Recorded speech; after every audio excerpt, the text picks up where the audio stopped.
Não tenho uma nominata aqui.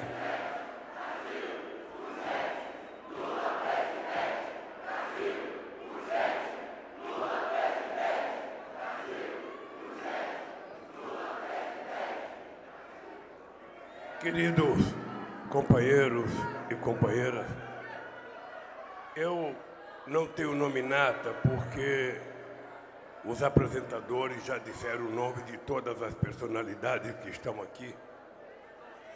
Mas eu queria, em nome da Janja e da presidenta Dilma, parabenizar as mulheres brasileiras pelas conquistas que já obtiveram e pelas conquistas que vão obter a partir das eleições de 2022.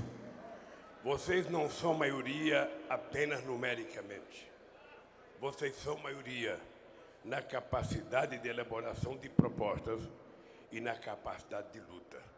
Vocês só têm uma coisa: acreditar em vocês. Se vocês acreditarem, transforme isso na causa principal e as mulheres poderão ser maioria em todos os lugares que ontem parecia impossível para vocês. Então, minha solidariedade a todas as mulheres. A segunda, dizer que eu fui surpreendido aqui. Eu fui surpreendido e vocês sabem que vocês não podem provocar um jovem de 76 anos tantas emoções, porque, quem sabe, o coração não aguenta. E eu digo sempre que, pelo fato de ser corintiano, eu acho que o coração está mais batido, mais calejado, e não há emoção que consiga fazer com que isso aconteça comigo. Hoje é um dia especial. Inclusive, saio daqui, Haddad, na expectativa de que nós vamos comer chuchu com Lula. Saio daqui e acho que a nossa companheira Bela Gil pode abrir um espacinho no restaurante dela só para servir, sabe, Lula e chuchu, que eu acho que vai ser o prato predileto em todo o ano de 2022. E esse prato se tornará o prato da moda no Palácio do Planalto a partir das eleições. Mas, meus amigos e minhas amigas, é um momento muito especial na minha vida. Especial por contar com vocês. Especial por ter conseguido pela primeira vez juntar todas as forças políticas progressistas em torno de uma campanha. Especial porque todos nós temos interesses políticos de resolver o drama que o Brasil está vivendo. E eu quero, do fundo do coração, agradecer aos partidos que estão nos apoiando, porque, com vocês, a vitória será muito mais certa e, com vocês, a recuperação do Brasil será certeza absoluta, porque acho que nós vamos provar que o Brasil pode voltar a ser um país, sabe, que cresce, que se industrializa, que gera emprego. Então, do coração, companheiros, muito obrigado a todos vocês que resolveram jogar todas as fichas de vocês nessa aliança que foi construída com muito amor, muito sacrifício, muita discussão, mas finalmente nós chegamos a nos entender. Eu quero começar falando da mais importante lição que aprendi em 50 anos de vida pública, 8 dos quais presidente desse país. Governar deve ser, sobretudo, um ato de amor. A principal virtude de um bom governante, a principal virtude que um bom governante precisa ter é a capacidade de viver em sintonia com as aspirações e os sentimentos das pessoas, especialmente daquelas que mais precisam. É se alegrar com cada conquista, com cada melhora na qualidade de vida do povo que ele governa. É compartilhar a felicidade da família que, graças ao Minha Casa Minha Vida, toma pela primeira vez nas mãos a chave da tão sonhada casa própria, depois de uma vida inteira morando de aluguel em condições precárias. É se emocionar com aquela mãe que viveu anos e anos à luz de lamparina e, com a chegada do Luz para Todos, pôde finalmente contemplar a serenidade de seu filho dormindo à noite. É se alegrar com a avó que, quando era jovem, era obrigada a partir um único lápis em 2 pedaços para dar aos filhos. E agora, depois, com o Bolsa Família, pôde comprar material escolar completo para a neta, até mesmo estojo com lápis de todas as cores. É comemorar junto com os filhos dos trabalhadores que se tornaram doutores, graças ao ProUni e ao FIES e à política de cotas na universidade. Mas não basta ao bom governante sentir como se fossem suas as conquistas do povo sofrido. Para governar bem, ele precisa ter também a sensibilidade de sofrer com cada injustiça, cada tragédia individual e coletiva, cada morte que poderia ser evitada. Infelizmente, nem todo governante é capaz de entender, sentir e respeitar a dor alheia. Não é digno desse título o governante incapaz de verter uma única lágrima diante de seres humanos revirando caminhões de lixo em busca de comida, ou dos mais de 660 mil brasileiros e brasileiras mortos pelo Covid. Pode até se dizer cristão, mas não tem amor ao próximo. Em 2003, quando tomei posse como presidente da República, eu disse que, ao final do meu mandato, todos os brasileiros tivessem pelo menos a possibilidade de tomar café da manhã, almoçar e jantar, eu já teria cumprido a missão da minha vida. Travamos contra a fome a maior de todas as batalhas e vencemos. Hoje, sei que é preciso cumprir novamente essa mesma missão. Tudo o que fizemos e o povo brasileiro conquistou está sendo destruído pelo atual governo. O Brasil voltou ao mapa da fome da ONU, de onde havíamos saído em 2014 pela primeira vez na história do Brasil. É terrível, mas não vamos desistir, nem eu nem o nosso povo, quem tem uma causa jamais pode desistir da sua luta. A causa pela qual lutamos é o que nos mantém vivos, é o que renova nossas forças e nos rejuvenesce. Sem uma causa, a vida perde qualquer sentido. Eu e todos nós que estamos juntos nessa hora, temos uma causa: restaurar a soberania do Brasil e do povo brasileiro. Queridos amigos e amigas, o artigo 1º da nossa Constituição enumera os fundamentos do Estado Democrático de Direito. E o primeiro fundamento é justamente a soberania. No entanto, a nossa soberania e a nossa democracia vêm sendo constantemente atacadas pela política irresponsável e criminosa do atual governo. Ameaçam, desmontam, sucateiam, colocam à venda nossas empresas mais estratégicas, nosso petróleo, nossos bancos públicos, nosso meio ambiente. Entrego de mão beijada todo esse extraordinário patrimônio que não pertence a eles, mas sim ao povo brasileiro. Destrói políticas públicas que mudaram a vida de milhões de brasileiros e brasileiras e que eram admiradas e adotadas pelo mundo afora. É mais do que urgente restaurar a soberania do Brasil.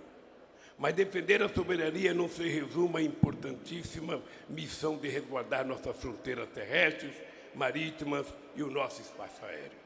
É também defender as nossas riquezas minerais, nossas florestas, nossos rios, nossos mares, nossa biodiversidade.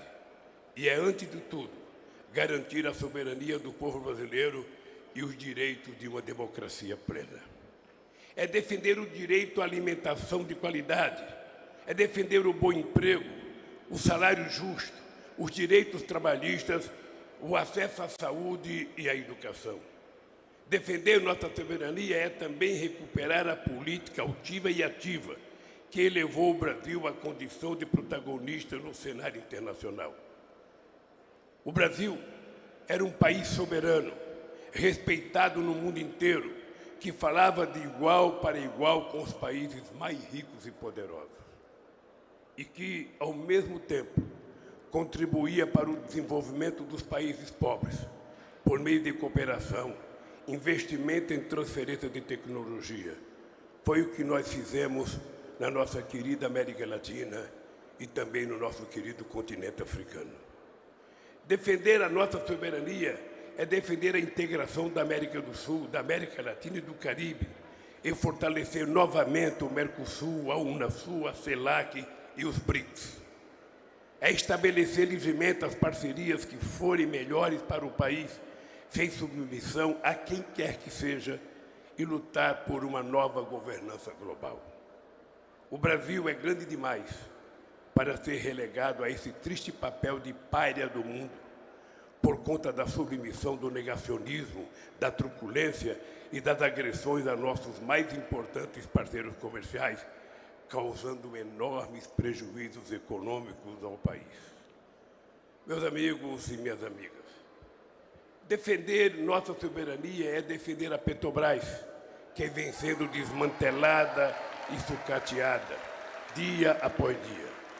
Colocar à venda as reservas do pré-sal, entregar a BR Distribuidora e os gasodutos, interromper a construção de algumas refinarias e privatizar outras. O resultado desse desmonte é que somos autossuficientes em petróleo, mas pagamos por uma das gasolinas mais caras do mundo, cotada em dólar, enquanto os brasileiros recebem seus salários em real. O óleo diesel também não para de subir, sacrificando os caminhoneiros e fazendo disparar os preços dos alimentos. O botijão de gás já chegou a custar R$ 150, comprometendo o orçamento doméstico da maioria das famílias brasileiras. Nós precisamos fazer com que a Petrobras volte a ser uma grande empresa nacional e se transformar outra vez numa das maiores do mundo. Colocá-la de novo a serviço do povo brasileiro e não dos grandes acionistas estrangeiros. Fazer outra vez do pré-sal o nosso passaporte para o futuro, financiando a saúde, a educação e a ciência. Defender nossa soberania é defender também a Eletrobras, daqueles que querem o Brasil eternamente submisso. A Eletrobras é a maior empresa de geração de energia da América Latina, responsável por quase 40% da energia consumida no Brasil. Foi construída ao longo de décadas com o suor e a inteligência de gerações de brasileiros. Mas o atual governo faz de tudo para entregá-la a toque de caixa e a preço de banana. O resultado de mais esse crime de lesa pátria seria a perda da nossa soberania energética.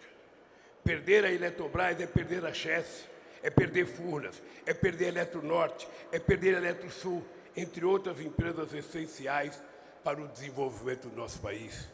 É perder também parte da soberania sobre alguns dos nossos principais rios, como o Rio Paraná e o Rio São Francisco.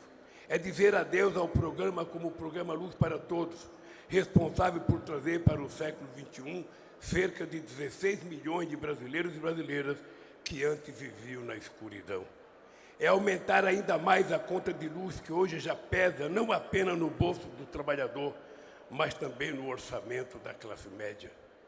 Defender nossa soberania é defender os bancos públicos, o Banco do Brasil, a Caixa Econômica, o BNDES, o BNB e o BASA, que foram criados para fomentar o desenvolvimento do nosso país, para garantir o crédito barato a quem quer produzir e gerar emprego.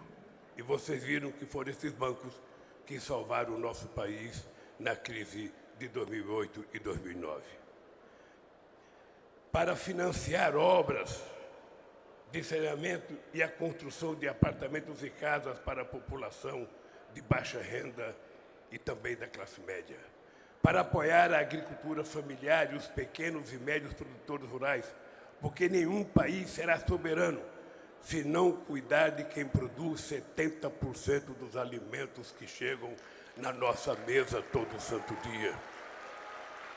Defender nossa soberania é defender as universidades e as instituições de apoio à ciência e tecnologia dos ataques do atual governo.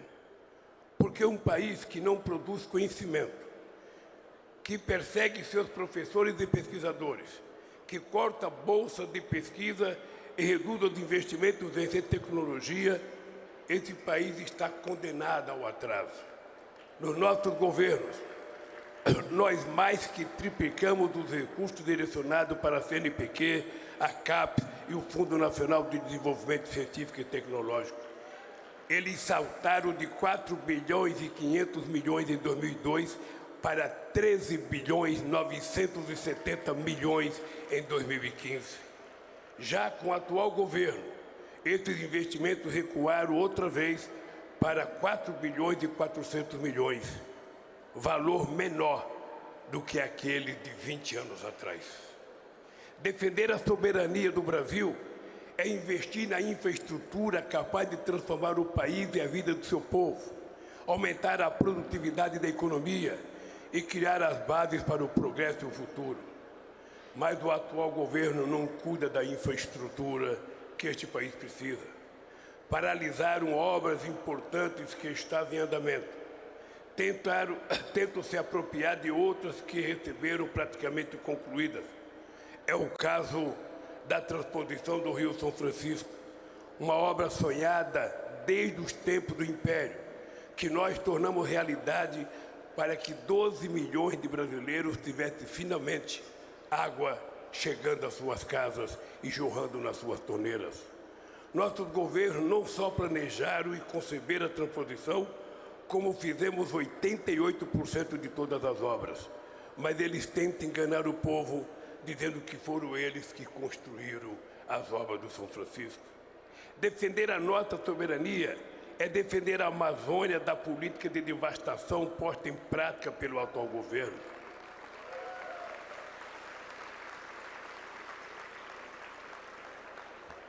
Nos nossos governos, reduzimos em 80% o desmatamento da Amazônia, contribuindo para diminuir a emissão dos gases de efeito estufa que provocam o aquecimento global.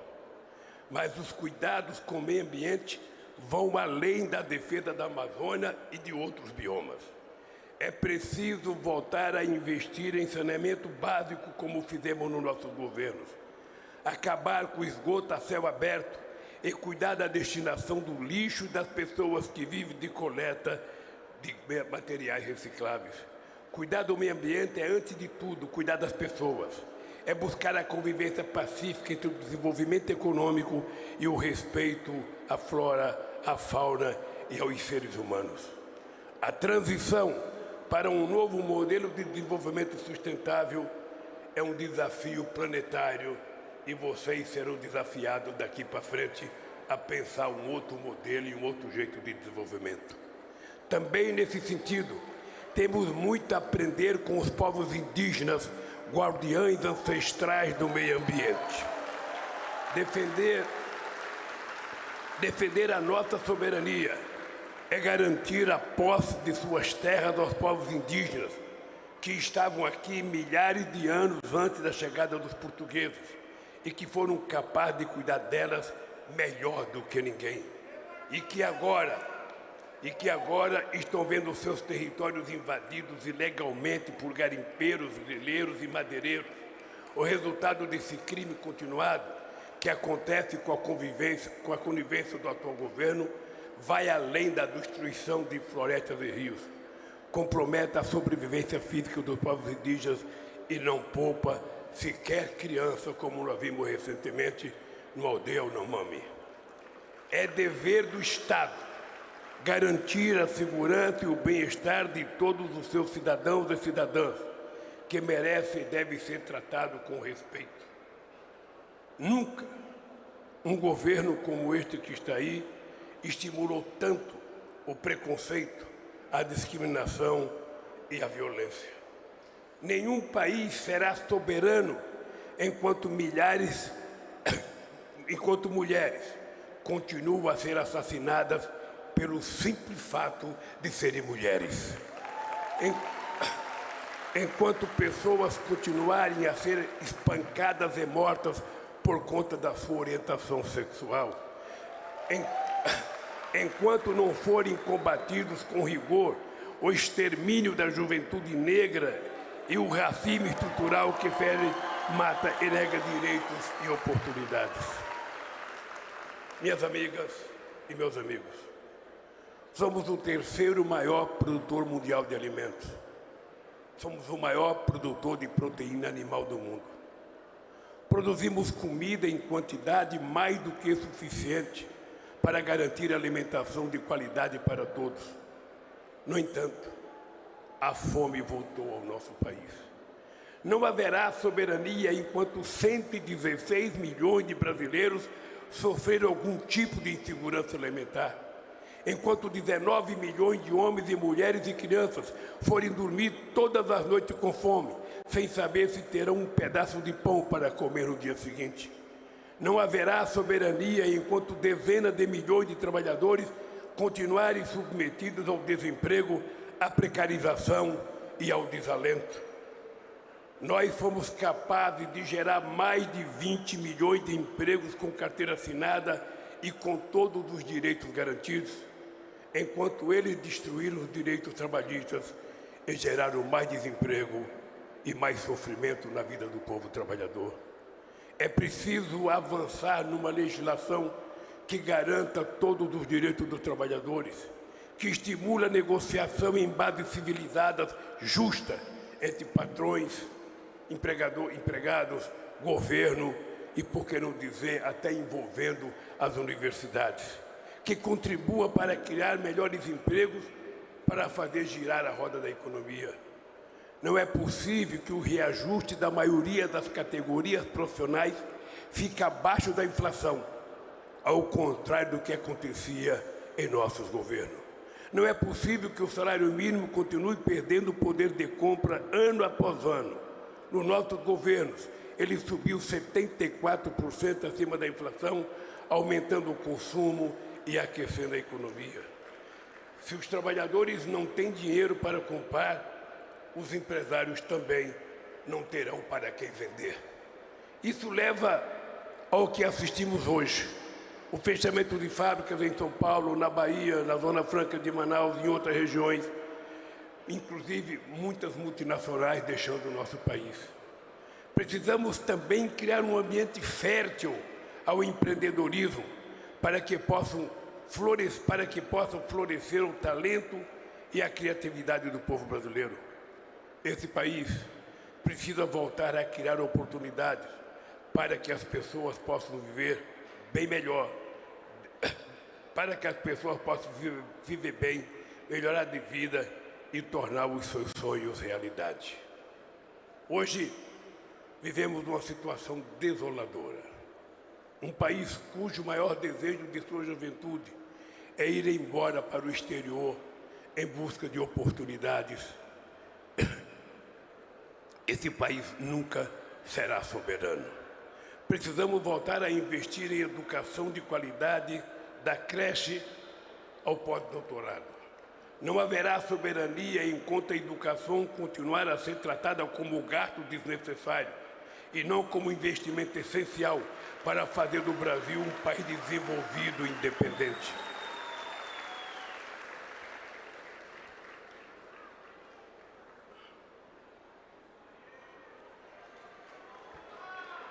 Nos nossos governos, triplicamos o investimento da educação, que saltaram de 49 bilhões de reais em 2002 para 151 bilhões em 2015. Mas o atual governo vem reduzindo os investimentos a cada ano. O resultado é que o orçamento do MEC para 2022 é o menor dos últimos 10 anos no país. Assim como a educação, também a saúde tem sido tratada como descaso pelo governo. Hoje falta investimento, profissionais da saúde e medicamentos. Sobram doenças e mortes que poderiam ser evitadas. Não fosse o SUS e os corajosos trabalhadores e trabalhadoras da saúde, A irresponsabilidade do atual governo nessa pandemia teria custado ainda muito mais vidas. Um dos maiores orgulhos dos nossos governos foi cuidar com muito carinho da saúde do povo brasileiro. Criamos o SAMU, criamos a farmácia popular, criamos as UPAs 24 horas, fizemos do Mais Médicos e levamos profissionais da saúde às periferias das grandes cidades e às regiões mais remotas e longínquas do nosso país. Nós praticamente dobramos o orçamento da saúde, que passou de 64 bilhões e 800 milhões em 2003 para 120 bilhões e 400 milhões em 2015. Nenhum país será soberano se o seu povo não tiver acesso à saúde, educação, emprego, segurança e alimentação de qualidade. Mas a cultura também precisa ser tratada como um bem de primeira necessidade. Não haverá soberania enquanto o atual governo continuar tratando a cultura e os artistas como inimigos a serem abatidos e não como geradora de riqueza para o país e um dos maiores patrimônios do povo brasileiro. Nós precisamos da música, do cinema, do teatro, da dança, das artes plásticas. Precisamos de livro em vez de armas. A arte preenche a nossa existência. Ela é, ao mesmo tempo, capaz de retratar e reinventar a realidade. A vida como ela é e como ela poderia ser. Sem a arte, a vida fica mais dura, perde um dos seus maiores encantos. Por isso, nós vamos apostar muito na cultura e transformar a cultura numa indústria de fazer dinheiro e gerar emprego nesse país para o povo viver dignamente. Meus amigos e minhas amigas, durante nossos governos, promovemos uma revolução democrática e pacífica nesse país. O Brasil cresceu e cresceu para todos. Combinamos o crescimento econômico com a inclusão social. O Brasil se tornou a sexta maior economia do planeta e, ao mesmo tempo, referência mundial no combate à extrema pobreza e à fome. Deixamos de ser o eterno país do futuro para construirmos nosso futuro no dia a dia, em tempo real. Mas o atual governo fez o Brasil despencar para a 12ª posição no ranking das maiores economias. E a qualidade de vida também caiu de forma assustadora e não apenas para os mais necessitados. Os trabalhadores e a classe média também foram atingidos em cheio pelo aumento descontrolado da gasolina, dos alimentos, dos planos de saúde e das mensalidades escolares, entre tantos outros custos que não param de subir. Viver ficou mais caro. Nesse primeiro trimestre de 2022, a renda familiar dos brasileiros desabou para o menor nível dos últimos 10 anos. O resultado é que praticamente 77,7% das famílias está endividada. E o mais triste é que grande parte dessa dívida dessas famílias está se endividando não para pagar a viagem de férias com os filhos, ou a reforma da casa própria, ou a compra de uma televisão ou de uma geladeira. Eles estão se endividando para comer. Ou seja, o Brasil voltou a um passado sombrio que havia superado. É para conduzir o Brasil de volta para o futuro, nos trilhos da soberania, do desenvolvimento, da justiça, da inclusão social, da democracia e do respeito ao meio ambiente, que nós, todos aqui, precisamos assumir o compromisso de voltarmos a governar esse país. O grave momento que o país atravessa, um dos mais graves da nossa história, nos obriga a superar eventuais divergências para construirmos juntos uma via alternativa à incompetência e ao autoritarismo que nos governa. Nunca me esqueço das palavras do saudoso Paulo Freire, o maior educador brasileiro de todos os tempos, uma das principais referências da pedagogia mundial, cujo centenário de nascimento comemoramos justamente em 2022. Dizia o nosso querido Paulo Freire: é preciso unir os divergentes para melhor enfrentar os antagônicos. Vocês perceberam que parece que o Alckmin tinha lido a mesma frase do Paulo Freire quando ele fez o discurso dele. E nem eu sabia do discurso do Alckmin e nem ele sabia do meu. Vocês percebem que nós estamos pensando muito parecido e vocês perceberem que o prato Chuchu e Lula vai ser um prato extraordinário que vocês poderão começar a comer hoje aqui em São Paulo e voltando para os estados de vocês, comam bastante, porque o Brasil vai precisar de muita saúde. Tem muita energia esse prato, vocês podem ter certeza disso. Se queremos unir os democratas de todas as origens e matizes, das mais variadas trajetórias políticas, de todas as classes sociais, de todos os credos religiosos, para enfrentar e vencer a ameaça totalitária, o ódio, a violência, a discriminação, a exclusão que pesam sobre o nosso país.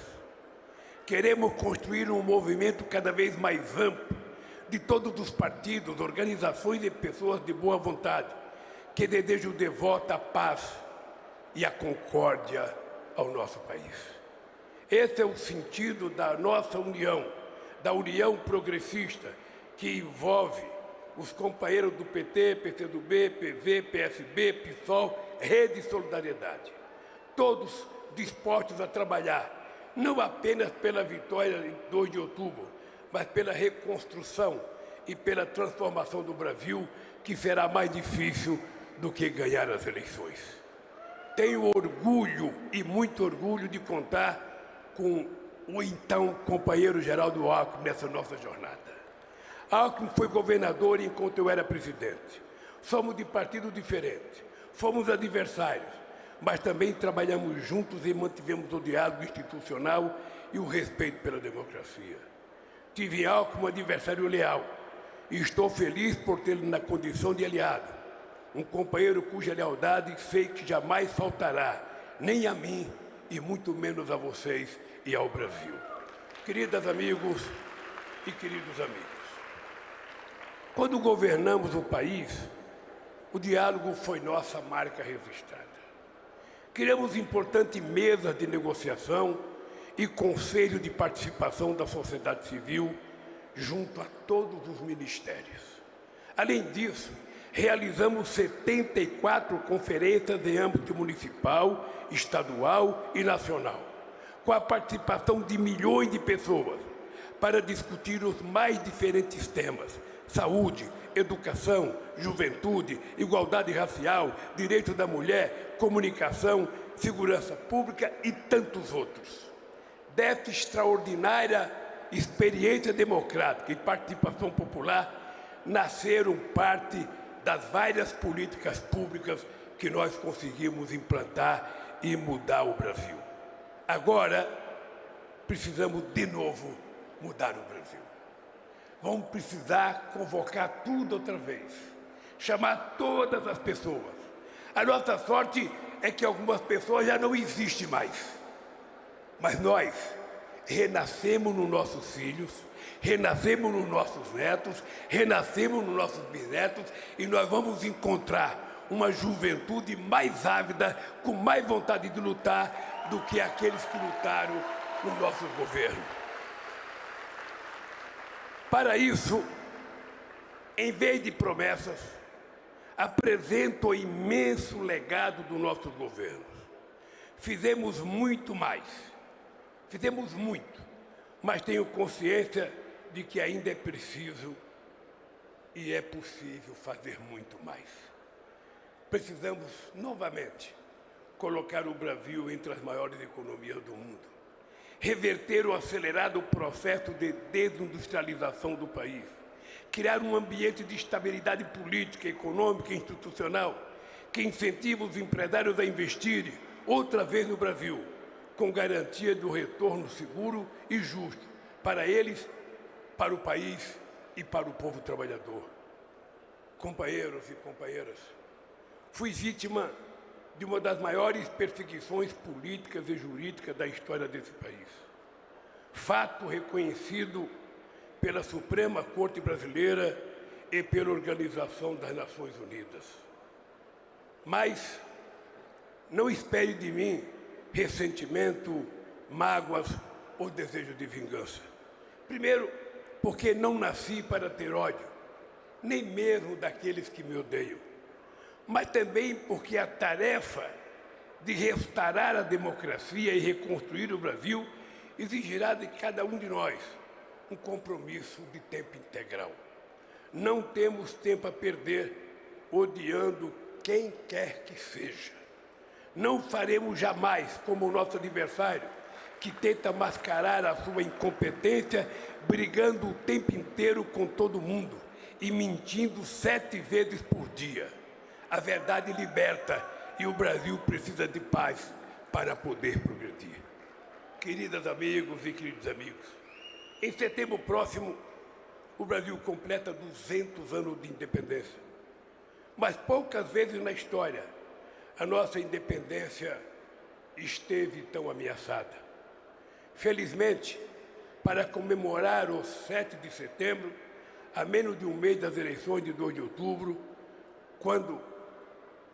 Felizmente, vamos comemorar o 7 de setembro, a menos de um mês das eleições de 2 de outubro, quando o Brasil terá a oportunidade de reconquistar sua soberania.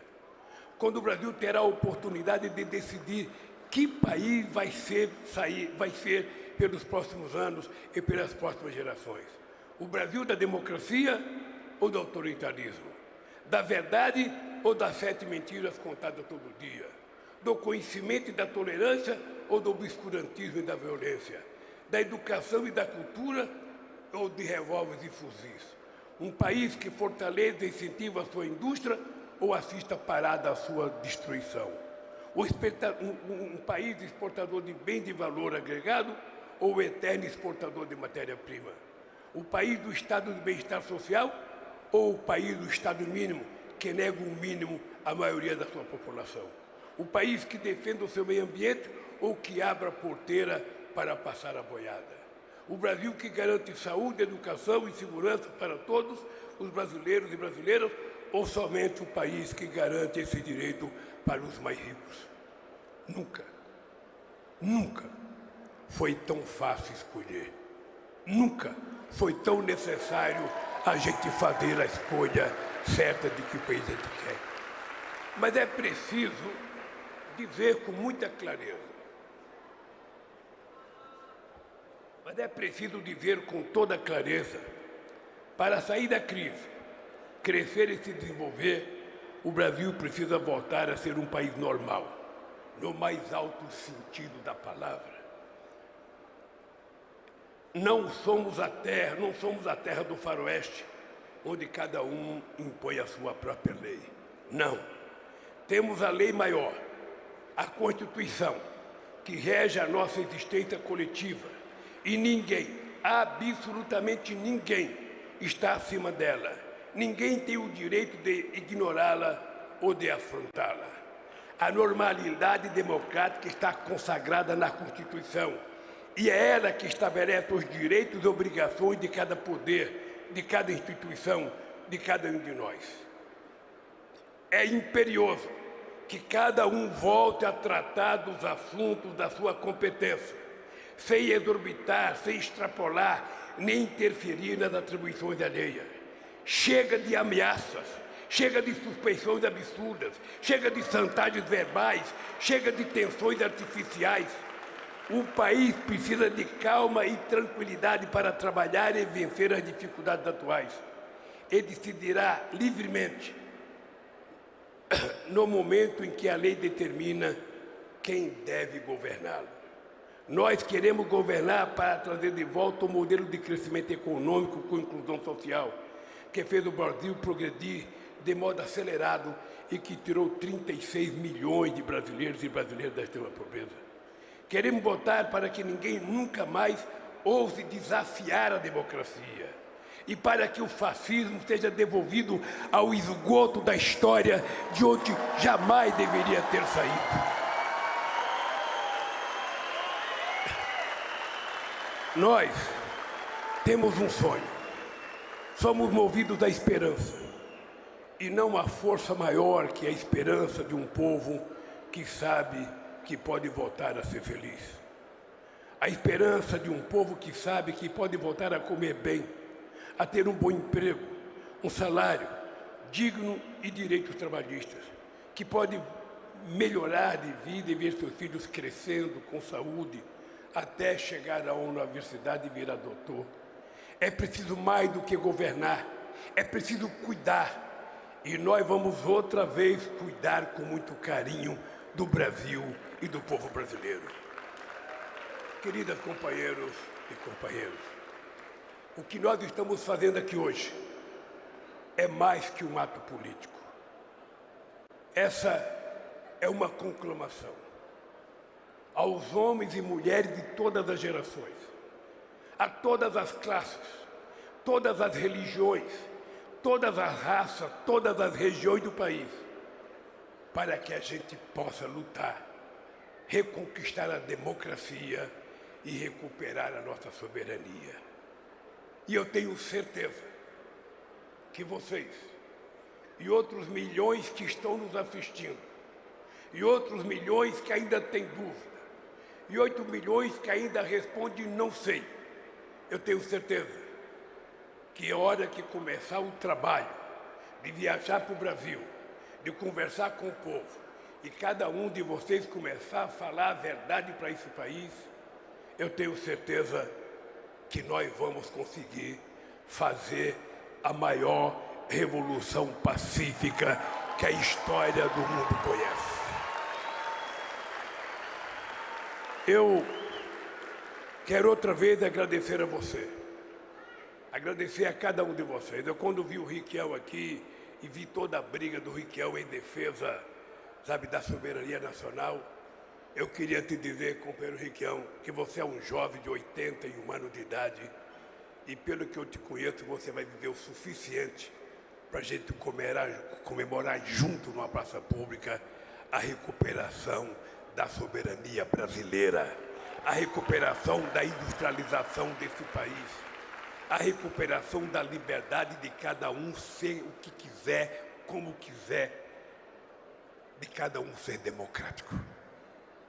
Eu sonho com isso, por isso estou votando essa briga.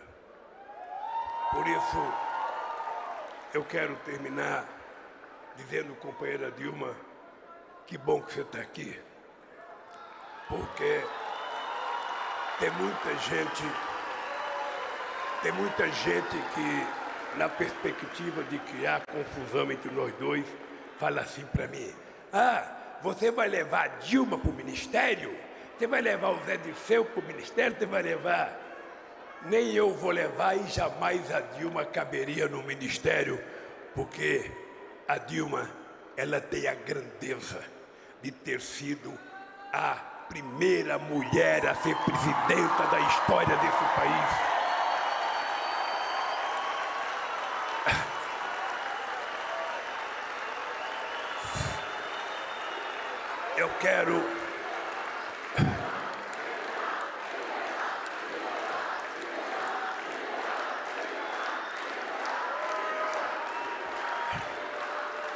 Eu quero te dizer, Dilma, eu quero te dizer que você não vai ser minha ministra, mas você vai ser minha companheira de todas as horas, como você foi desde o dia que nós nos conhecemos. As pessoas neste país precisam aprender o que é relação de companheirismo, o que é relação de amizade. Eu quero dizer para todos vocês, eu quero voltar efetivamente com o coração mais brando do que eu já tive em qualquer momento. A presença da Janja aqui e o que ela falou é a consagração. Eu estarei casando esse mês e, portanto, você tem que saber que um cara que tem 76 anos e está apaixonado como eu estou, que está querendo casar só pode fazer o bem para esse país, que tem tanta gente com a cabeça doente, e nós vamos curar esse país. Companheiros e companheiras, eu quero terminar agradecendo a todos vocês, companheiros que vieram para cá, a todos os companheiros e companheiras, mas, sobretudo, agradecer ao pessoal que trabalhou à noite para organizar isso aqui. A gente chega aqui, está tudo montadinho, carpete, está tudo televisão, está tudo. Mas teve um grupo de pessoas que a gente nem conhece, que trabalhou até a hora que nós começamos a falar para que a gente pudesse realizar esse nosso sonho. A partir de agora, se prepare, porque nós vamos começar a percorrer esse país e nós queremos muita gente na rua, nós queremos muito aliados e ninguém pode ter medo de provocação. É proibido ter medo de provocação. É proibido ter medo de fake news. É proibido ter medo de provocações via Zap, via Instagram. Ou seja, nós vamos vencer essa disputa pela democracia distribuindo sorriso, distribuindo carinho, distribuindo amor, distribuindo paz e criando harmonia. Um abraço, companheiros, e até o dia 2 de outubro, se Deus quiser. Eu tenho certeza que nós precisamos muito. Que Deus abençoe a todos nós. Que Deus abençoe o país, porque esse país está precisando da graça para poder se livrar desse autoritarismo que nós estamos governando. No fundo do coração, um beijo para todos vocês.